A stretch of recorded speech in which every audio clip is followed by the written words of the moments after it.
All right. Hello, everyone. How are you doing? We are live. Welcome. This is Ronnie with Ellipsis. Once again, another week, another weekend, another live stream from this time from Zurich in Switzerland. But this stream is going to be about Geneva in Switzerland as well, of course. But right now I am in Zurich, and just a quick update.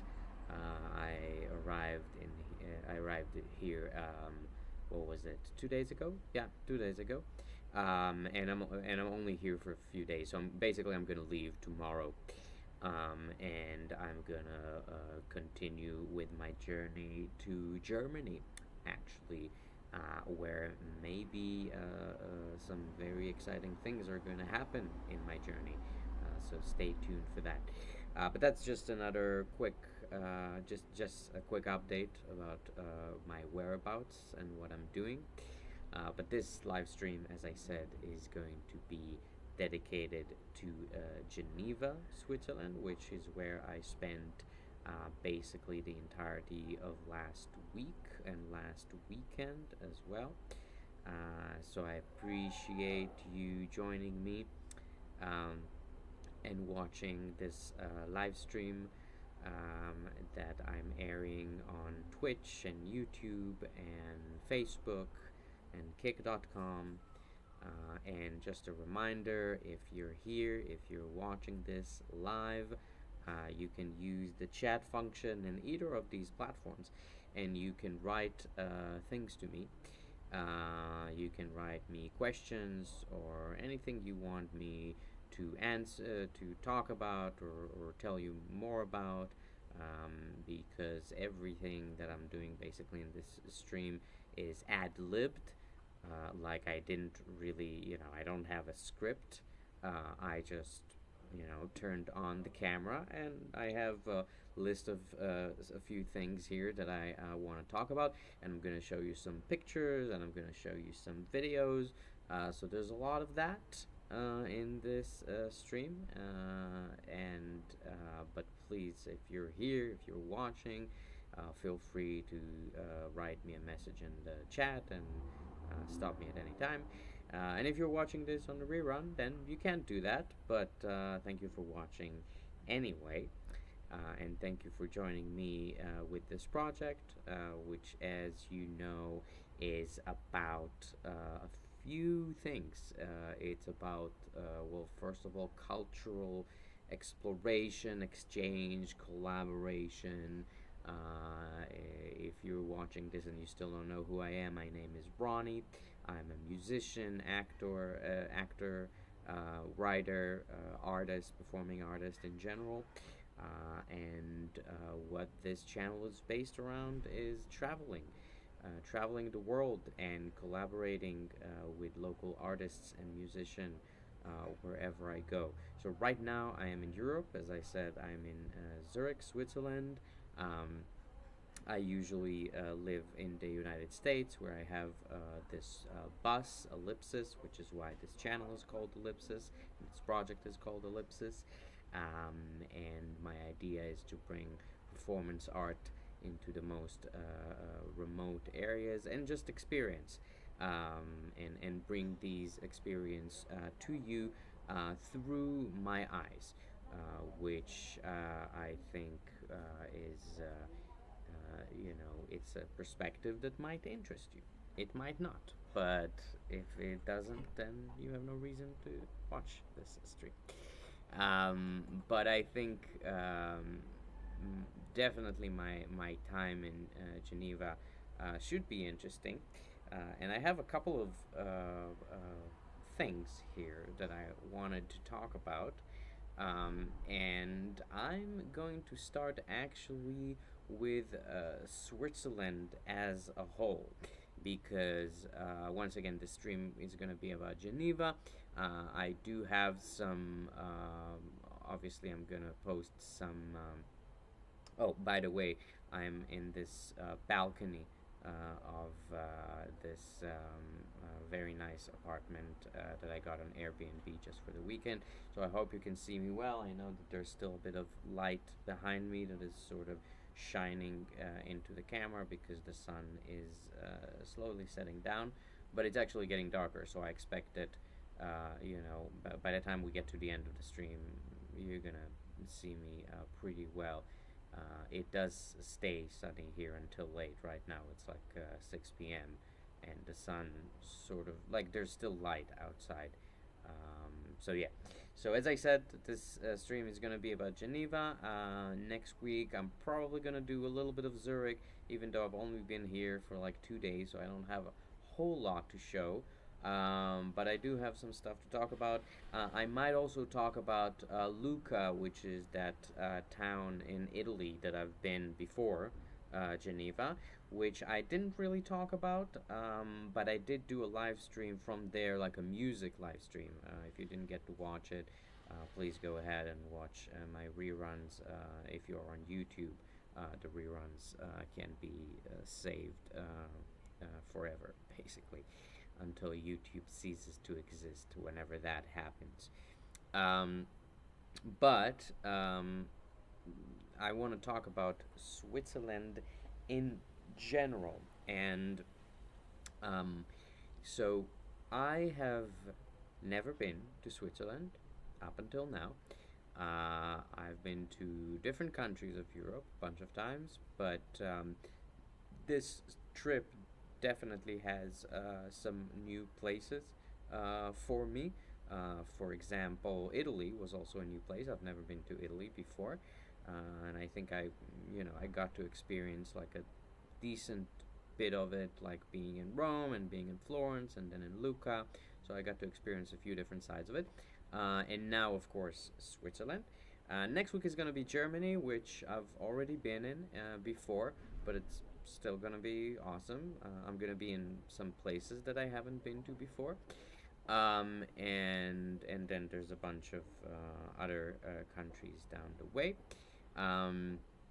So Switzerland, first time here, and well, I have to say I really like this country, and obviously, take everything with a grain of salt, right? Because I'm saying everything basically as a tourist, right? As somebody who's just coming here on a sort of, I don't want to call it exactly a vacation because it's also what I consider to be like what I do, like my mission, if you want to call it that way.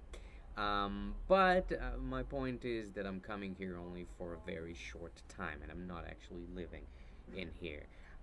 And there's always a difference in your experience when you're just coming to a place for a short while than if you're actually living in this place. So take everything with a grain of salt. But I will say this.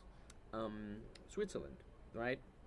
What do we know about Switzerland? Or rather, what did I know about Switzerland before I came here? Honestly, not that much.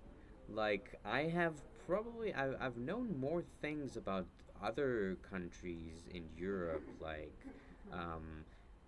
just basically from reading history, right? So I know I read about World War One, World War Two, sort of like the history of Europe before that, maybe the medieval, church, the Holy Roman Empire, later the British and the French and all their wars. World War One, of course. So we had Germany, and we had Austria-Hungary, and the Ottoman Empire, and then World War Two. It was Nazi Germany and Britain, and so there's all these countries in Europe which you kind of hear about through history, and you kind of learn about, especially if you're a person like me who is very interested in history. And then Switzerland is always like, oh yeah, it's that neutral country, right? It's that place that is neutral. Okay, so World War One, neutral. World War Two, neutral. Before that, I don't even know. Or rather, I actually didn't know up until today because this afternoon I've been to the Landes Museum in Zurich, and there was an exhibition about about Switzerland history.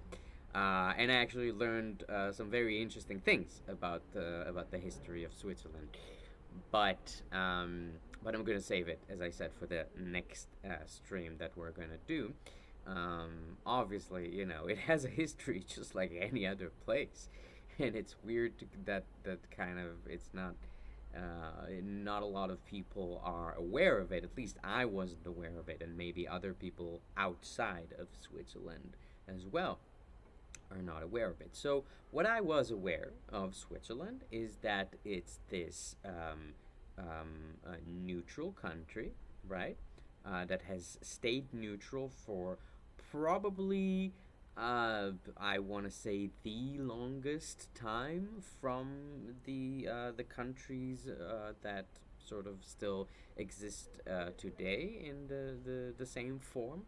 And so the country that has been neutral, that has been peaceful for the longest time.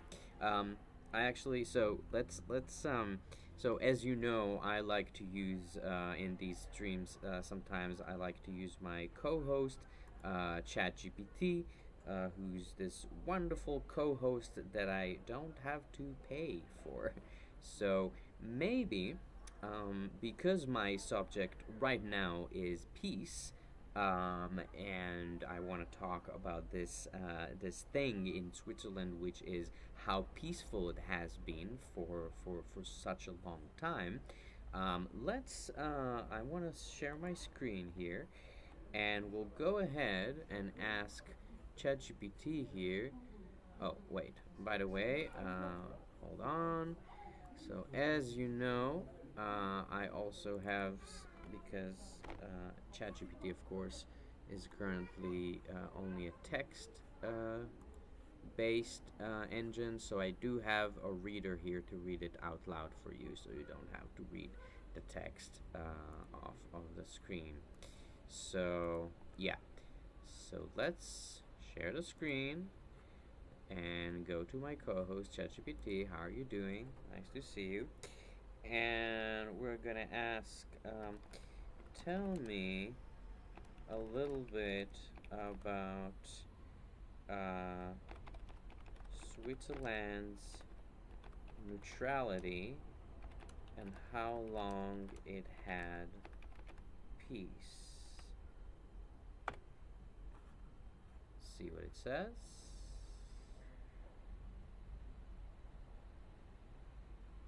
Okay, I already see like it's please make your answer shorter, keep it to one paragraph. It's always the thing with ChatGPT that you have to tell it to make it short, because otherwise it can talk more than I do. So, you know, which is saying a lot. All right, let's listen to what it has to say.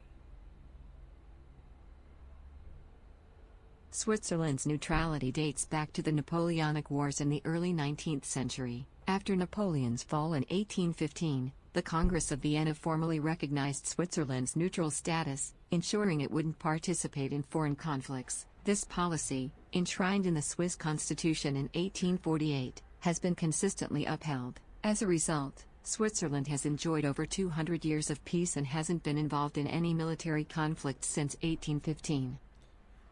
So, you heard that. 200 years of peace. And let's ask, is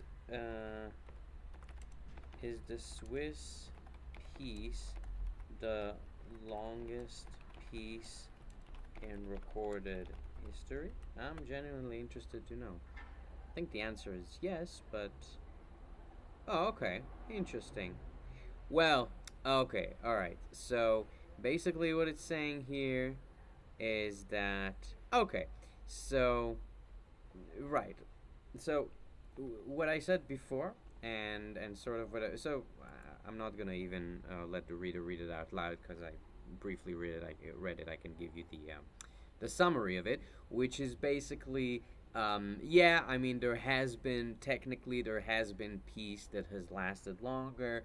There is the Pax Romana, which is that time in history where basically the Roman Empire, like the actual original Roman Empire, not the Holy Roman Empire, um, which I think, who said it? Voltaire said that it wasn't holy, wasn't Roman, and wasn't an empire.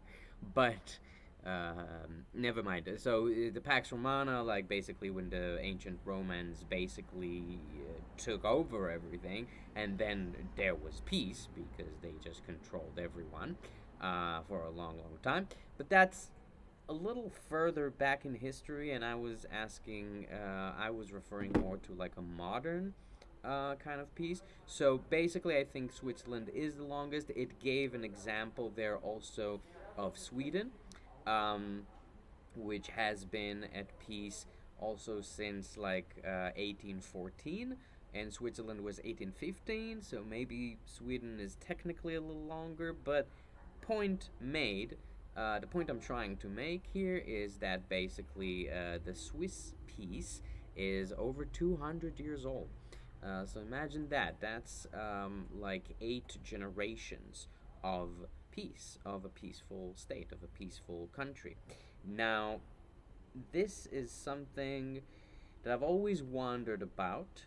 And now being here sort of gives me a different perspective, or at least a more experiential perspective, right? Because it's one thing to just hear about it from, like, just kind of common knowledge. Oh, yeah, the Swiss are always at peace, they're always neutral, blah, blah, blah. And actually experiencing it for myself, or rather experiencing the results of it. There is a phrase that I really like, which is the peace dividend, right? If you know the stock market, dividend is basically that thing that you get when the price of a stock, for example, like keeps going up, and the company is giving the investors, the stock owners, giving them like a dividend, like they give them extra money. Basically, it's a way of saying, okay, we made a lot of profit, we have more than enough to keep ourselves sustained, we'll give some to you. Now, when they say the peace dividend, it refers to how successful an economy can become when it is not at war. All right? And think about it like this, right? In a from a very cynical perspective, okay, let's just put for to one side the fact that war is a horrific thing. I talked last week about Leonardo da Vinci, who said that war is beastly madness, right? But let's put that even to one side, and let's say, okay, if we look at it from a very cynical approach, some people can say, yeah, war is good for business. Actually, it's good for the economy because the arms industry, a lot of other industries, people are obviously very productive because they are at war. So it's like they have to keep productive to keep the state sustained. So, from a very cynical approach, yes, there's a lot of people that can profit from war.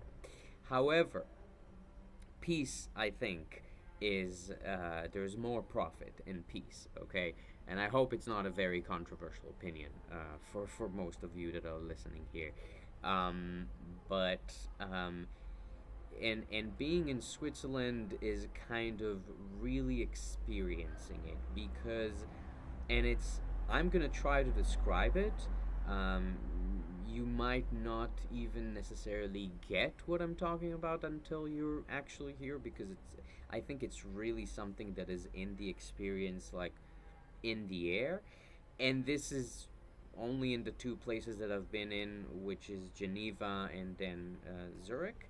Um, but there really is something different in the air here. There really is something different about, I don't know, like how relaxed I think people are. How kind of, when you go in the streets, Yeah, there's some traffic sometimes, but it's like no one honks. Everyone kind of gives way to pedestrians. There isn't a feeling of like chaos. The trains always arrive on time, right? Swiss are known for their punctuality. And it's all very kind of pretty, I think. Both of these cities that I've been in, Geneva and Zurich, are very pretty cities, at least to my taste. I mean, I went through Zurich today. It's basically, as far as I'm concerned, right, the city of the future. There's like, a lot of place for pedestrian bicycles everywhere.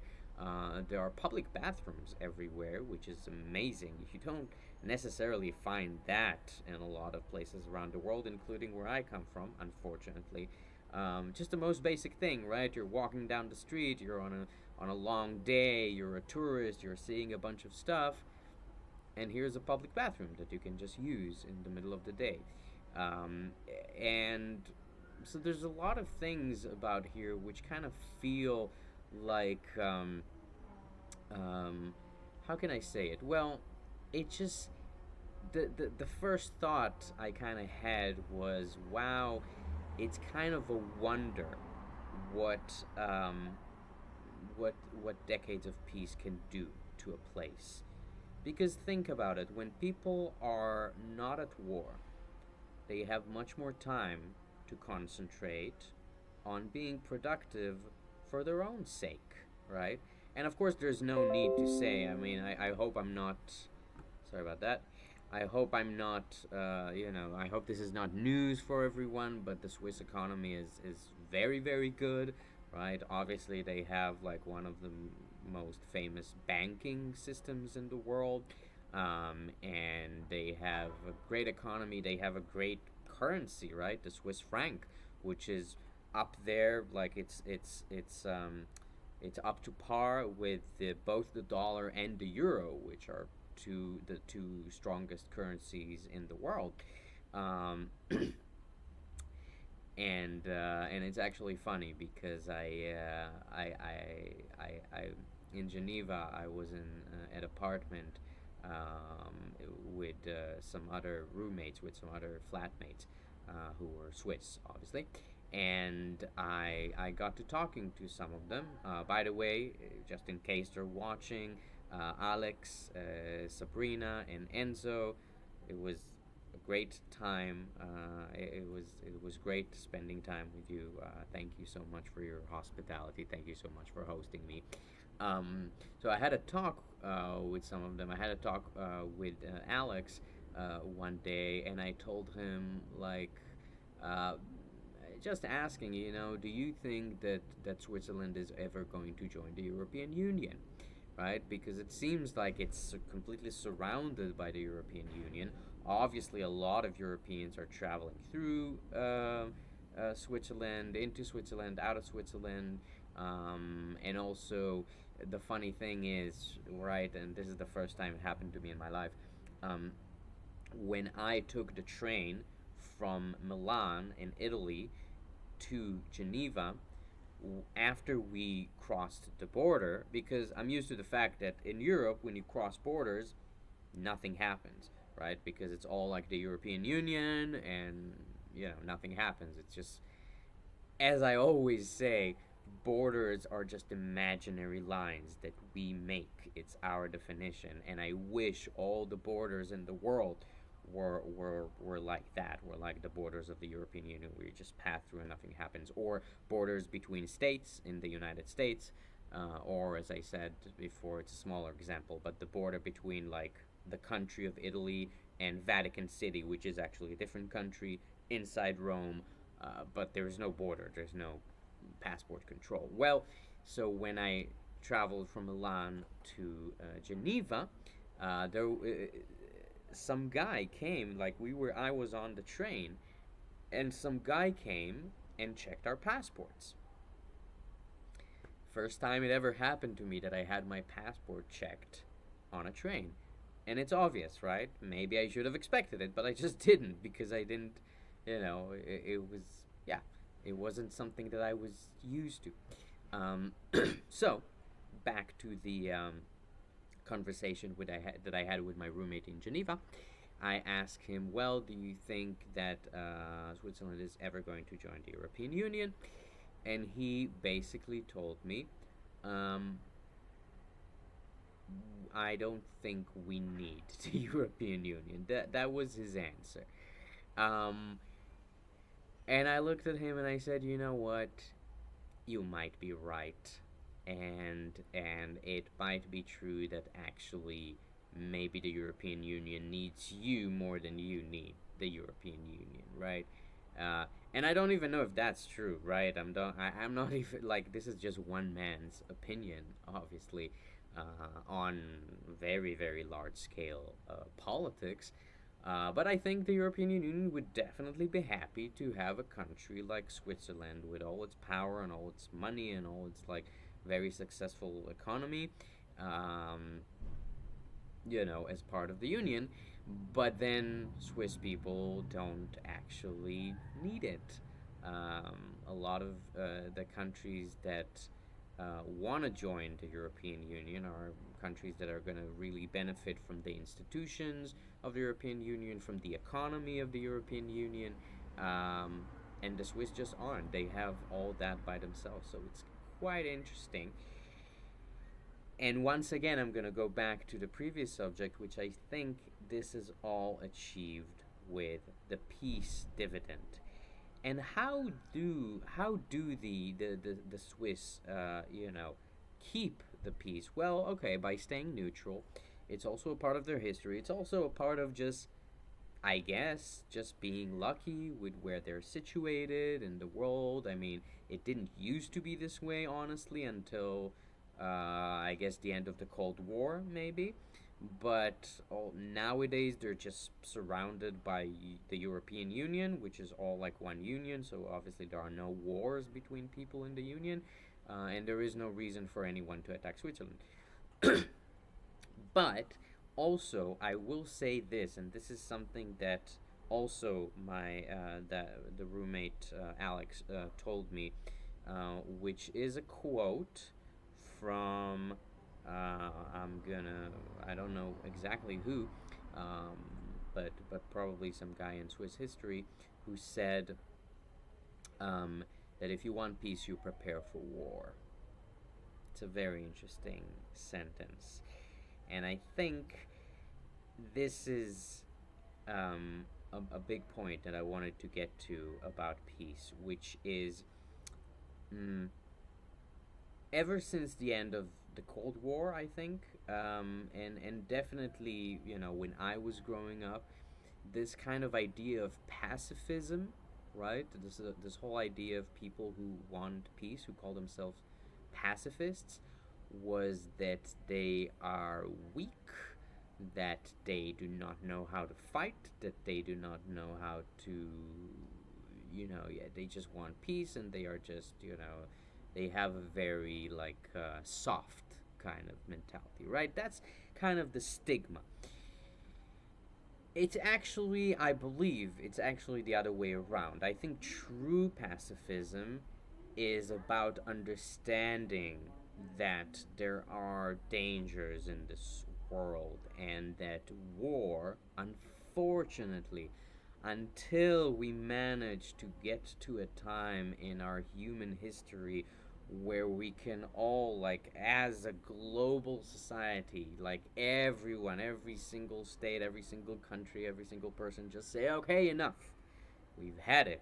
We've had it with war. We're not going to do it anymore. It's just a waste of money. It's a waste of resources. It's a waste of human life. We're not going to do it anymore. But until we get to that point, unfortunately, there are risks that are going to be that there is going to be a war at some point for every country. Some countries more than other, right? I come from Israel. I kind of know it very well. This risk, all too well, I would say. Um, so the Swiss, they are at peace for over 200 years, but they are still, you can say, very much prepared for war because there is compulsory military service. It's not like in Israel where it's a couple of years. I think in Israel it's only, in Switzerland it's only 1 year.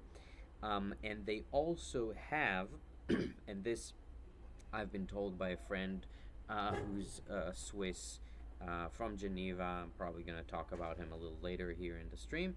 Um, but basically, the entire country is, well, they have a lot of bunkers. They have a lot of bunkers that are even meant to protect against a nuclear strike, which is something that is very hard to protect against. I've been once through this tour in Germany where they showed us these bunkers that were made to protect from nuclear strike, and let's just say it's not like a usual bunker, right? Let's just say it's not just like digging a hole inside, rock or under the ground, something like that. So the Swiss have all these bunkers, and essentially, from what I understand, is basically the entire population of Switzerland. If there is a war, the entire population of Switzerland can go into bunkers. And if, which is saying a lot, by the way, once again, I come from Israel. We have a war every 2, 3 years, and I don't think we have bunkers for all the population. I'm pretty sure we don't. It has actually been a problem before. But the Swiss can really, like, yeah, I mean, honestly, I think that if there is a nuclear war, the Swiss are probably gonna survive it. So that's really saying a lot. And I really think there's a lot to be learned from that. Obviously, the Swiss are just like any country, right? They have some good qualities, they have some bad qualities. There is definitely some skeletons in the closet as far as history is concerned. But at least from what I've seen now, the people right now are peaceful mostly. Obviously, in Geneva and in Zurich and in big cities, there is crime, just like every city. There are homeless people. It's not perfect, right? It's not a perfect life. It's not a perfect world. But if I contrast it to a lot of places that I've seen in the world, heard of, a lot of cities that I've been to, so far here in Switzerland just seems to be the most peaceful place, and also the most advanced place in a lot of ways because of that long-lasting peace. And people just seem to be kind of okay with one another. Like, you don't see them screaming in the streets at each other. You don't see them, you know, yeah, they just seem to be kind of fine with everything. So yeah, so that's kind of about the Swiss piece. And we're gonna move on to see some pictures here. But I really wanted to get this point across, because just one more short point before we move on. I think this point really came home to me when the Ukraine war started, and it's something that I talk about, and it's something that is very important for me. Of course, I stand with Ukraine. There's no need saying, but I'm just gonna say it anyway, and support Ukraine and its very, very justified war for its that was forced on it, right, by aggressive Putin regime, and it's a war for survival. So I think when that war started, this point really hit home with me. And I'm not saying that there weren't wars before that in my lifetime. Obviously, there were. Not just where I come from, but from all around the world, in the Arab world, in Syria, in a bunch of places in the in around Russia, because of Russia, once again because of the Putin regime, Georgia, and of course the first invasion of Ukraine of Crimea in 2014. So okay, the point is there has been wars, but for some reason when the war in Ukraine started, it sort of hit home to me that um,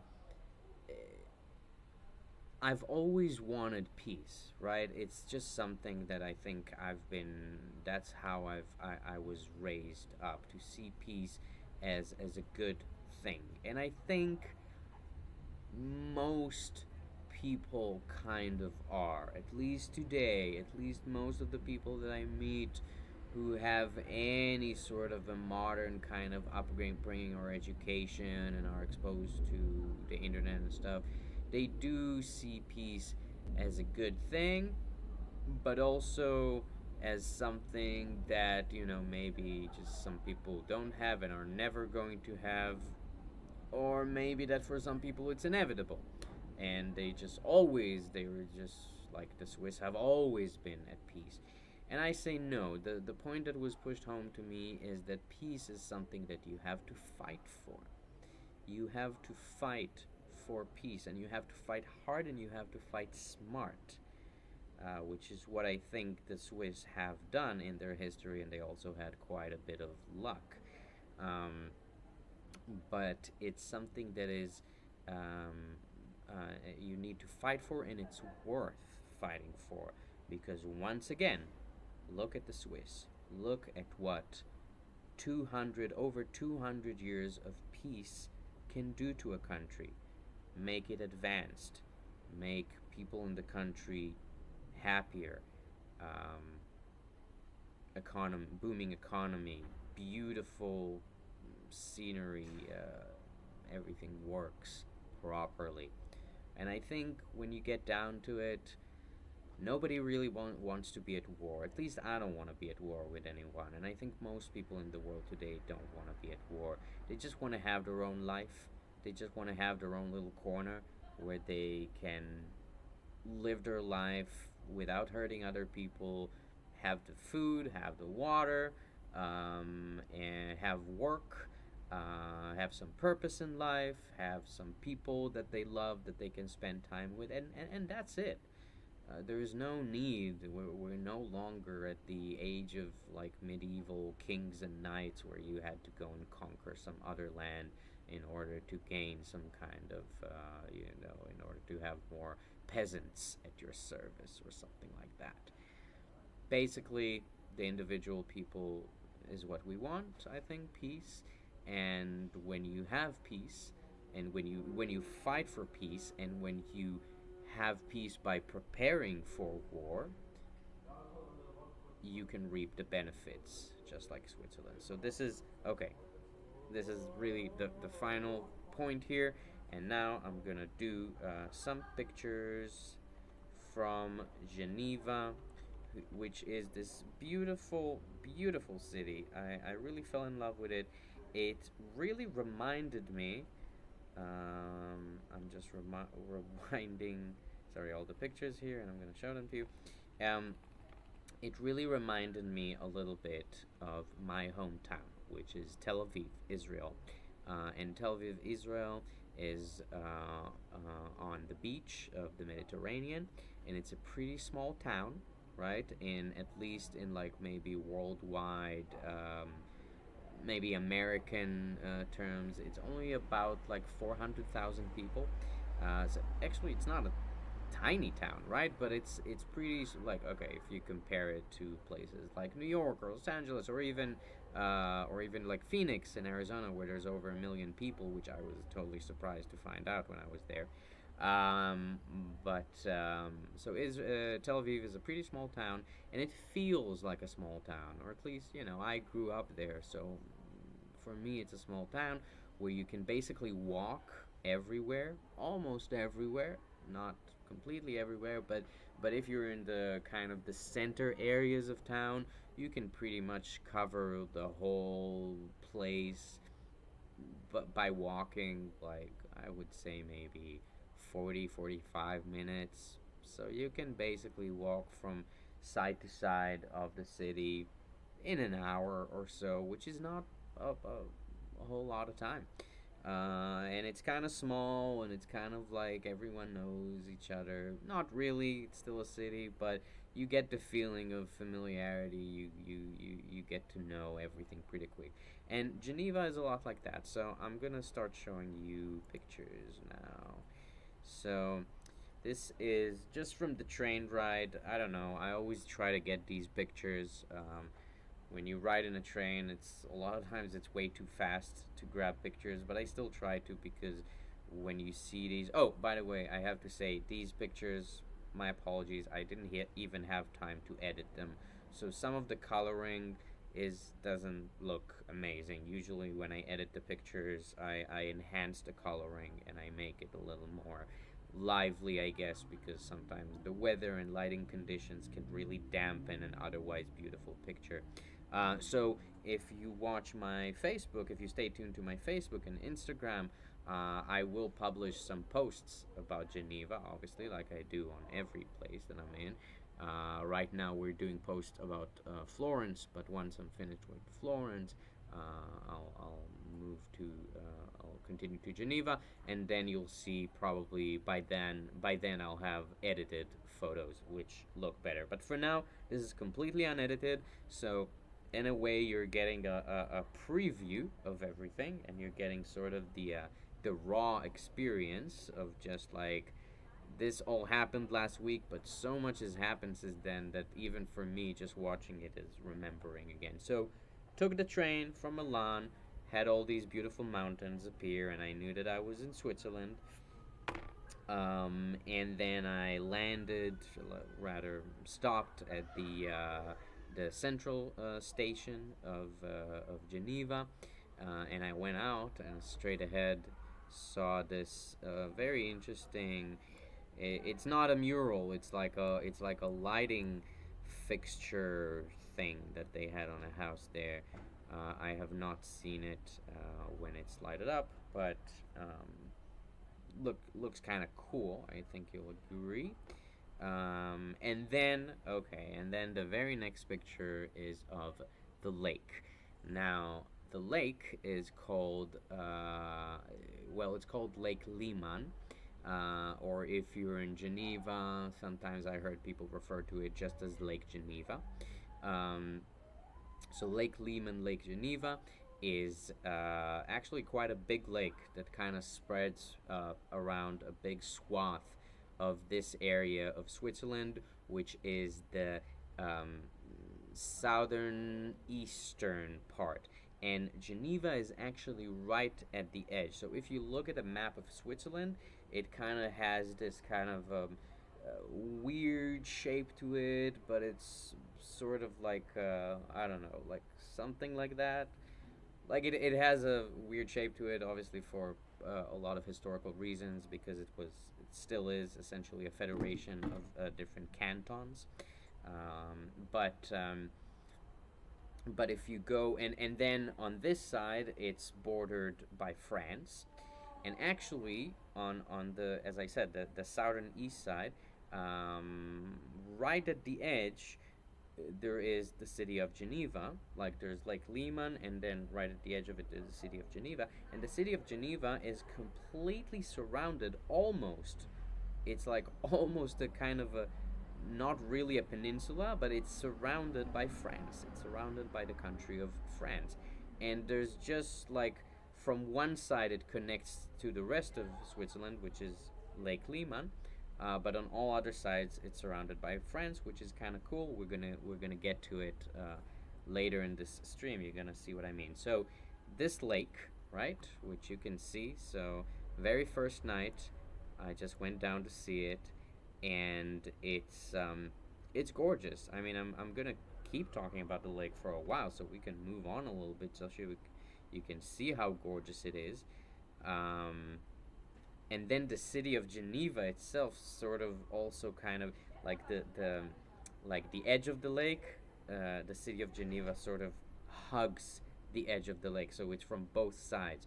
So first thing I did was like I took the bridge, like over like I sort of I I I went around like the very edge of it to the other side of the city, which is just like a short, like 20 minutes walk from the place that I was at, which is Paki Center, which is this sort of very central area in Geneva that is very close to the station, like to the train station, and a bunch of other stuff. It's one of the most kind of bustling areas of Geneva. So once again, and my apartment was like 5 minutes walk from this lake, so it was amazing. The location was amazing, and you can see in this park, which is called, I believe, um, I'm gonna probably butcher a lot of the French names, even though I'm gonna. So it's Jardin Anglais, which I guess is the English garden for some reason. I don't know what's the historical reason, like why it's called that way. Jardin Anglais. Um, I'm putting on my best French accent here. Oh, by the way, they do, of course, they do speak French in Geneva, and they speak German in Zurich, which is where I'm at now. If you know Switzerland and its demographics, you know what's kind of behind that. But I will say, if you are ever in Geneva, and you're talking to someone from Geneva, they might be speaking French, but don't dare tell them that they are French, right? And this is something that I learned also from my roommate. It's a real, to use another French term, faux pas. Like it's something that you really don't do because yes, they are completely surrounded by France, and obviously they have good relationship with France, right, on a very like political level. Um, but they also have a history of like not identifying as French at all. They consider themselves Swiss. They just speak French. And also, I've been told that there was a time in history where French forces from France back then, I think it was well over 100 years, like it was before the 20th century, um, tried to invade Geneva, and the Genevans basically kicked them out. And up until today, there is a national holiday every single year, and it's actually quite popular. So I've been told to mark this day when they push the French out. So yes, they speak French. They are definitely not French, but um, I will try and put on my best French accent when I pronounce names of places, but I'll probably still butcher them anyway. So, Jardin Anglais, and this lovely wheel here with the flag of Switzerland, which, as I jokingly said in one of my video updates, is well, there's some advantages to living in Switzerland, and one of them is that the flag is a big plus. So, you see the flag here. It's actually a really nice flag. I kind of like it. And we have some statues. I'm gonna keep on going and see. Here's the thing, and this is a recurring theme here, right? People in Geneva are really connected to the water. And this is also something similar in Tel Aviv. In Tel Aviv, a lot of people also go to the beach because it's on the Mediterranean. But the problem that I always had with that, and I can say that as like a native born Tel Avivian, is that the seawater is salty. And I'm just one of these people. I love salt in my food. I love salt in my food, but not all over my body and in the water surrounding me. So I swim in the sea just fine, but being in Lake Geneva, which is sweet water, was so much better. I have to say, so sorry, Tel Aviv, my lovely town, but I like the beaches in Geneva better. And so you see, there's always people by the water. If it's the lake water or it's the river water, we're gonna see that a little bit later. And this is, so you might have seen it in a previous picture, and now you're gonna see it up close. This is called the jet d'eau, which is, as you know, in the French language, basically you don't pronounce half of the letters. The way you write this is jet, like jet in English, like a jet that shoots up into the sky, and which I'm actually not sure what it means, but as you can see, it is a jet that shoots up into the sky, and you can see the scale, right? You can see how small the people are over here, and you can see that it really shoots up all the way into the sky. So this is pretty big. Um, and the sky was cloudy that day, but you're gonna see some other pictures here where the sky is clear, and you will see it in all its glory. Oh yeah, this is me. Before that, well, okay, let's see that because of course, people were taking a lot of pictures, and some Chinese tourist, this cute Chinese tourist came to me, and she was like, "Oh, can you take a picture of me?" I'm not gonna try to do the accent, even though I have learned some words in Mandarin before. So yeah, so she asked me to take a picture. I took a picture of her. She said thank you. I said bukushi, and then I asked, can you take a picture of me? And she did. So this is me, in front of the jet d'eau. And I asked a local. This is me striking a pose. I asked a local like, "What's up with this fountain?" And he was just like, "Yeah, it's like our Eiffel Tower, basically." And that's what it is. It's just a huge fountain that shoots up into the sky. So here's a picture of some mansion. I guess I'm not even sure, but I love the architecture. And this is from Parc Lagrange in Geneva. This very interesting sort of growing sculpture of a bee, I guess. Um, and this park is actually kind of cool. I've been there twice in my time in Geneva. The first time was literally on my very first night, like 2 hours after I arrived. So, as I mentioned before, I have a friend from acting school in New York who was born and raised in Geneva. You're going to see him later in some pictures. And he connected me to another friend who is a rapper in Geneva. His name is Dr. Koul, Koul, and he's also working with a group called Captains of the Imagination. And I recommend that you go check all these names out because their music is awesome. I've known about their music before I arrived. So I connected with him on the very first night that I arrived, and he invited me to see this concert in Parc Lagrange. So that's where I took this picture. And then, okay, so the concert was of a rapper, another rapper. I'm throwing a bunch of names out there, but this is actually his name is Odyssey.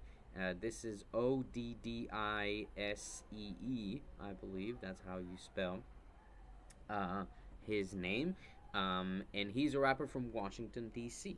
And you can definitely go out and check his music.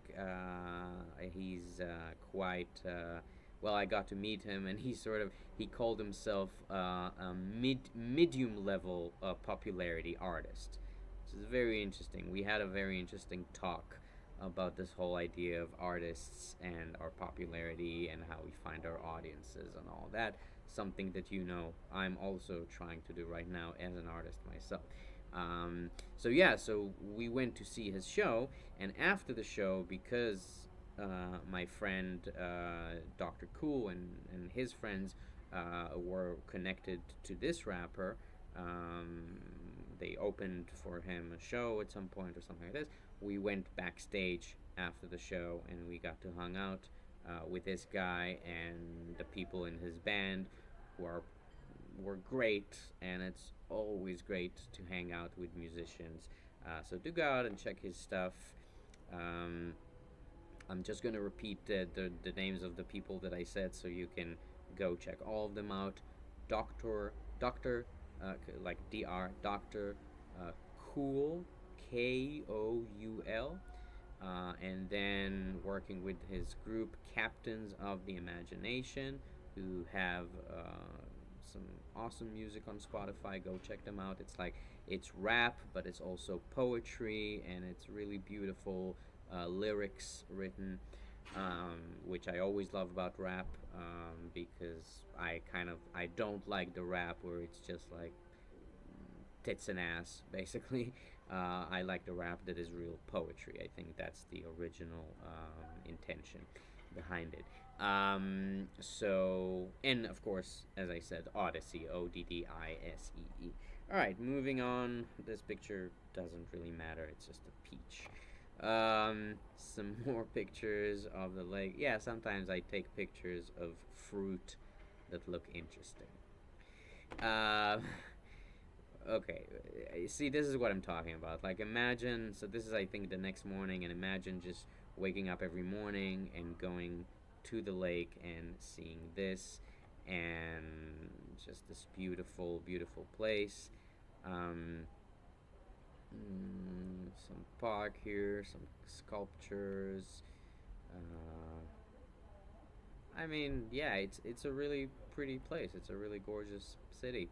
And once again, these pictures are not even edited, but you can just see how pretty it is. Okay, and here we get to a place. Once again, 5 minutes walk away from the place where I stayed, from the apartment where I stayed. And this is a public beach that is called Ban de Paki. Once again, forgive me for the accent. Ban de Paki. Yeah, probably not too bad.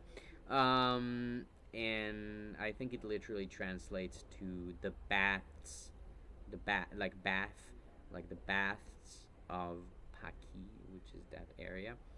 Um, and it's a public beach which is right on the lake. And as I said, it's like lake water, so it's not salt water like I'm used to in from my hometown. It's sweet lake water, and you pay like 2 Swiss francs to go in, which is very little. And then you can just swim in the lake, and it's so very wonderful. So I'm gonna show you some pictures from that. You have these decorations hanged, and you have this lighting house at the edge there.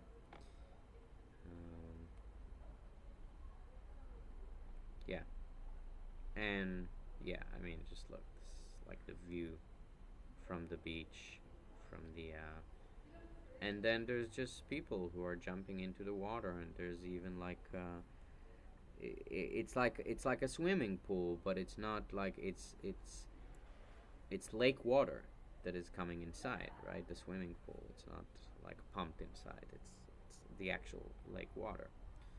Me with the whole swimming gear, because I did take a swim, and the water is cold, but it was pretty hot in Geneva, so the cold was very refreshing. And then some more pictures. Okay, this is already the. Okay, this is a parade that was around, but that's not important. I saw it just for a second. This is from Banda Paki, and every single summer, for I think in the months of July and August, they have this program which is called like a program of concerts, which is called Les Oubs, which means sunrise. Oub is sunrise, but it's Les Oubs. It's like it's plural, so it's sunrises plural, like a bunch of sunrises. And it's a series of concerts that happen every single day, believe it or not, on sunrise at sunrise. Sorry, I'm just gonna check real quick. Do you have message in the chat? No. All right. So concerts at sunrise, and so that's 6 a.m. So you have to wake up really early. But as you're gonna see, there's quite a lot. So I went actually to the first concert of the series, which was by this group playing traditional folk Indian music, and the name of the group is Amrat Hussain Brothers Trio. Amrat, Amrat, Hussain, Hussain, Brothers Trio, which they are not actually a trio. It's all lies. They are 4 people, as you can see here. But whatever. They played great. Anyway, the music was really awesome. You can definitely see if you saw some stories that I uploaded from that day.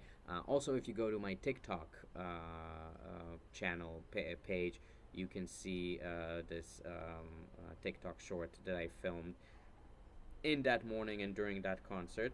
And I'm probably gonna post maybe some more videos in the future from this concert. It was pretty awesome. I really enjoyed it. It was good music, a good show, and as you can see, there were a bunch of people there. So this place was pretty full with people, and it was just such a joy. I like waking up in the morning. I'm one of those people. I'm a morning person, and I like waking up in the morning, and I like to have a reason to wake up in the morning. So I woke up like really before sunrise, because it was still dark, and I dragged myself out of bed, and walked to this beautiful beach, and heard a wonderful concert, and then jumped into the freezing cold water, which I am not used to at all. So I was like, like I was, trying very hard to kind of breathe because my body isn't used to the cold. Meanwhile, there was this elderly woman next to me, probably in her 60s, that was just like screaming like this, like, meh, I'm used to this. This is fine with me. So I didn't feel all too good about my endurance. But no, I bet if I would have done it every single day, I would get used to it as well. It was fun anyway. It's great. Jumping into cold water is just, it really brings up the energy in your body. And there's a bunch of research nowadays about like cold exposure and how much it helps the body. All right, moving on to my homie here, whose name is Olivier Sublet. And I met this wonderful guy when I was in acting school in New York.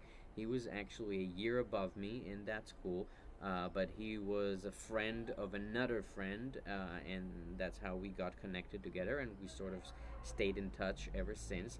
So Olivier is originally from Geneva, born and raised in Geneva.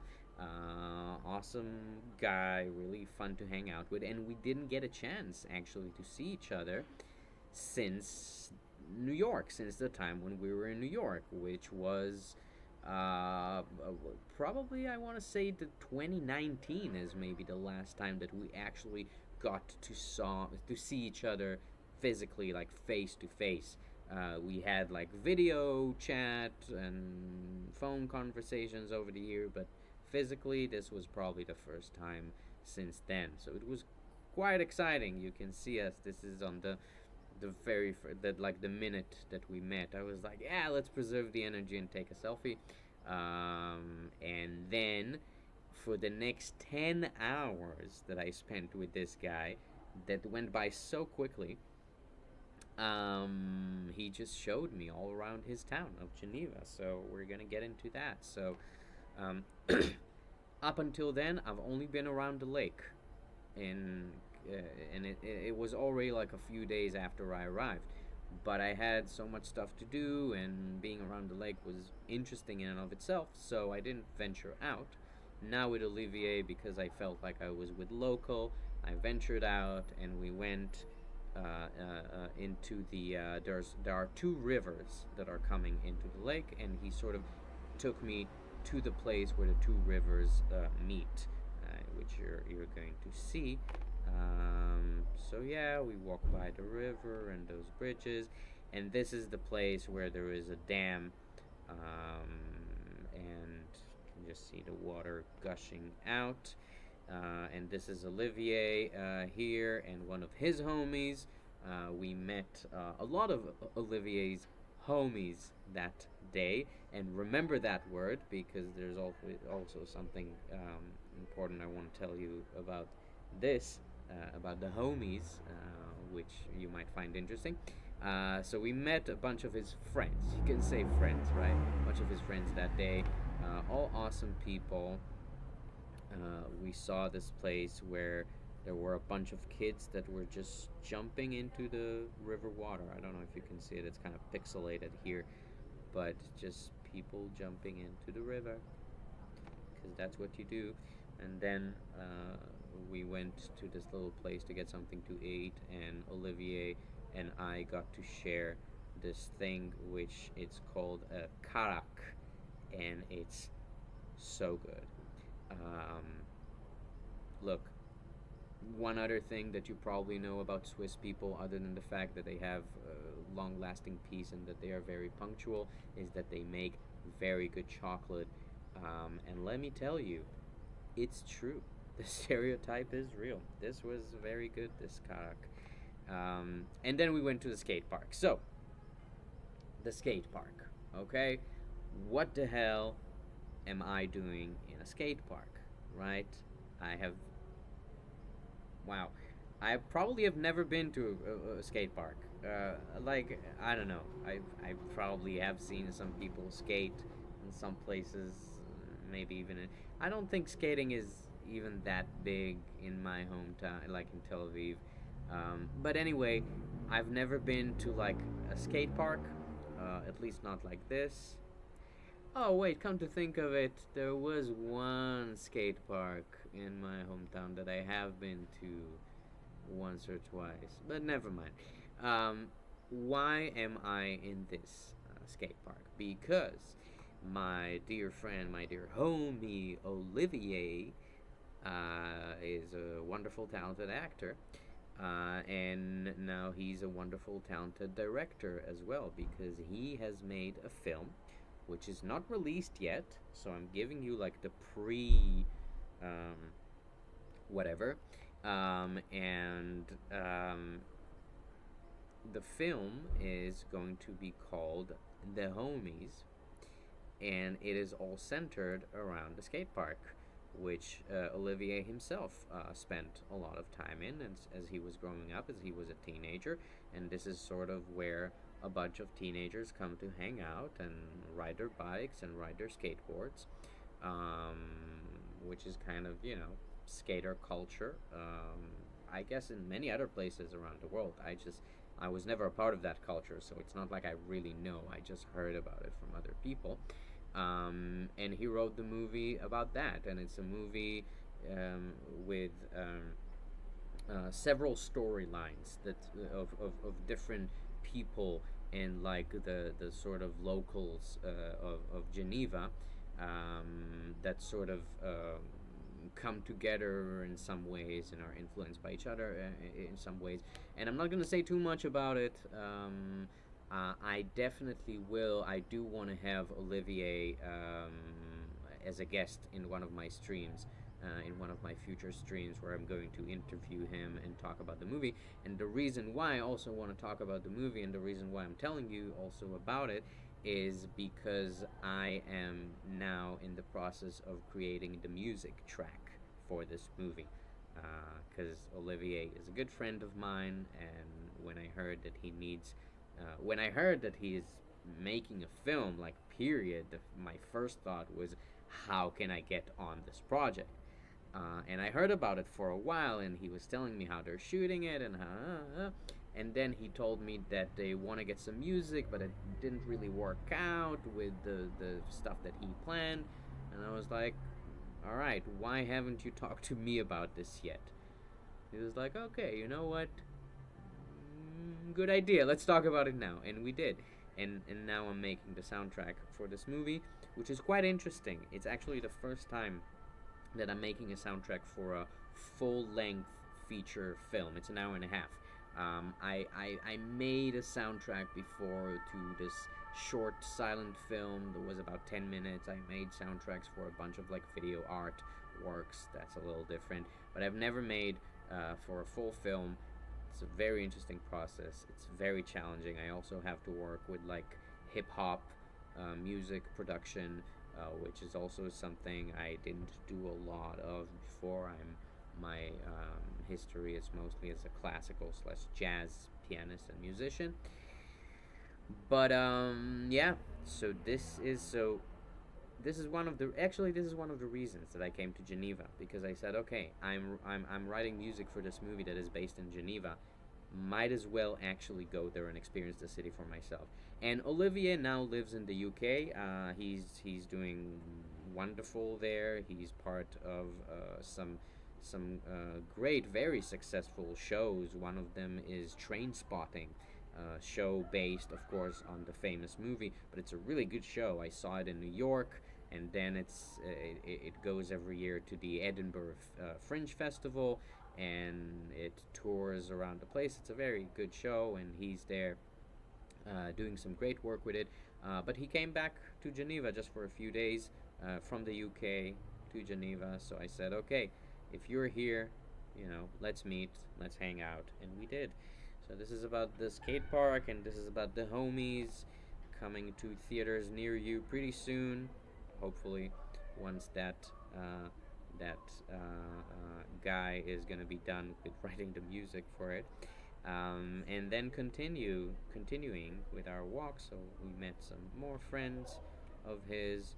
We went to this place where once again the Genevans sit by the river and jump into the river and swim in the river, and it's so beautiful. It was so peaceful, just sitting there. We smoked a blunt and just sat on the water, and it was peaceful. Yeah, everyone is happy. This is some cool sculpture that I made a picture of. This is next to the skate park as well. Some more pictures of the skate park. Okay. Let's see. Where are we? Okay. So we're about an hour and 10 minutes into the stream. I'm just gonna say really quick, I have two more things to go through. I'm gonna show you some bits of this interesting interview that I made while I was in Geneva. But before I do that, just some housekeeping and some updates. Tomorrow there isn't going to be a stream on Sunday because I will be traveling pretty much the entire day from Zurich to Germany. So there isn't going to be a stream. Probably going to get back to it next week and do another stream next Saturday. But anyway, if you're watching this and you're not yet a member, a follower of one of my channels on either of the platforms. So as you can see up here above my picture, I am on Facebook, and I'm on Instagram, and I'm on YouTube, and I'm on Twitch, and I'm on Kick.com, and I'm on TikTok as well. So in all of these places you can find me just by looking for at whatever, if you're using Instagram, it doesn't matter. Ellipsis Bus, ELLIPSISBUS. That's my account name on all of these platforms. Or if you're following me on Instagram, which is at Ellipsis Bus, you can just go to my bio link. It'll take you to my link tree. And on my link tree, there are all the links to all of the platforms, so you don't have to go searching around. You can just go and follow me on whatever platform you prefer. And as you can see on platforms like Facebook and YouTube and Twitch and Kick, I'm doing these live streaming. Also on Facebook and Instagram, I post a lot of updates. I write, like they're sort of like blog posts with pictures from all these places that I visit, edited pictures that look better than what I showed you today. And then on TikTok, is this something new that I've started recently? Trying to figure out the TikTok game as well, which is those video shorts that I didn't have experience doing before. It's quite interesting, and I am having some fun with it. So my point is, follow me,